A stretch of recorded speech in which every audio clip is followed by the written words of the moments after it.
Bismillahirrahmanirrahim. Assalamualaikum warahmatullahi wabarakatuh. Perkenalkan, nama saya Rasita Nur Aulia dengan NPM 102220110 dari kelas C1 Akuntansi. Di sini saya akan membahas mengenai formulir. Yang pertama ada pengertian formulir. Formulir adalah dokumen yang digunakan untuk merekam terjadinya transaksi. Formulir disebut dokumen karena peristiwa yang terjadi dalam organisasi direkam atau didokumentasikan di atas secari kertas.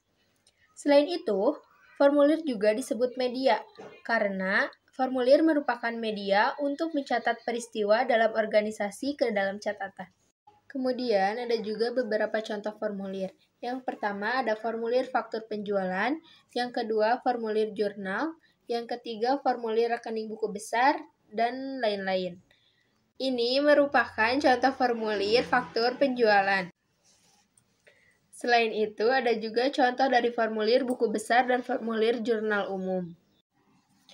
Formulir dibagi menjadi dua golongan. Yang pertama menurut sumbernya dan yang kedua menurut tujuannya. Menurut sumbernya, formulir dibuat dalam perusahaan, digunakan untuk intern dan disimpan dalam perusahaan. Formulir juga dibuat dalam perusahaan dan dikirim kepada pihak luar, formulir yang diterima dari luar perusahaan. Sedangkan menurut tujuannya, formulir dibuat untuk meminta dilakukannya suatu tindakan oleh unit, dan formulir juga digunakan untuk mencatat tindakan yang telah dilaksanakan. Jenis-jenis formulir terbagi menjadi 5. Yang pertama, formulir satu set. Formulir satu set yaitu satu formulir dalam beberapa rangkap dengan isi yang sama. Formulir kontinu berbentuk beberapa lembar dibatasi perforasi, dapat disobek bila diperlukan. Yang ketiga, formulir tanpa karbon. Beberapa tembusan yang dapat diisi sekaligus tanpa kertas karbon. Yang keempat, formulir dengan tinta magnetis. Dapat dibaca oleh alat input untuk langsung diproses oleh komputer. Dan yang terakhir ada formulir optikal karakter, yaitu dalam bentuk angka dan huruf yang dapat dibaca alat input otomatis ditransfer ke komputer. Selain itu, ada juga manfaat atau kegunaan formulir.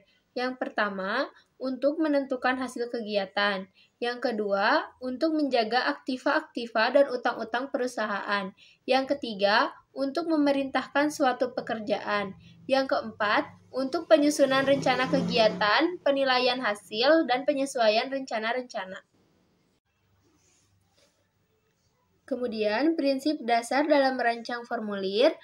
Yang pertama, pemanfaatan tembusan dari kopi formulir, penghindaran duplikasi dalam pengumpulan data, rancangan formulir yang sederhana dan diringkas, unsur internal check dalam merancang formulir, nama dan alamat perusahaan dalam formulir, nama formulir, nomor identifikasi pada setiap formulir, formulir besar, pencatatan garis formulir, pencantuman nomor urut cetak, rancangan formulir yang hanya memerlukan pengisian iya atau tidak, formulir ganda, dan terakhir pembagian zona. Lalu, kapan sih formulir itu digunakan? Yang pertama, jika suatu kejadian harus dicatat. Jika informasi tertentu harus dicatat berulang kali, jika berbagai informasi saling berhubungan perlu disatukan dalam tempat yang sama, dan yang terakhir, jika dibutuhkan untuk menetapkan tanggung jawab terjadinya transaksi. Cukup sekian materi yang dapat saya sampaikan. Mohon maaf bila ada kesalahan. Wassalamualaikum warahmatullahi wabarakatuh.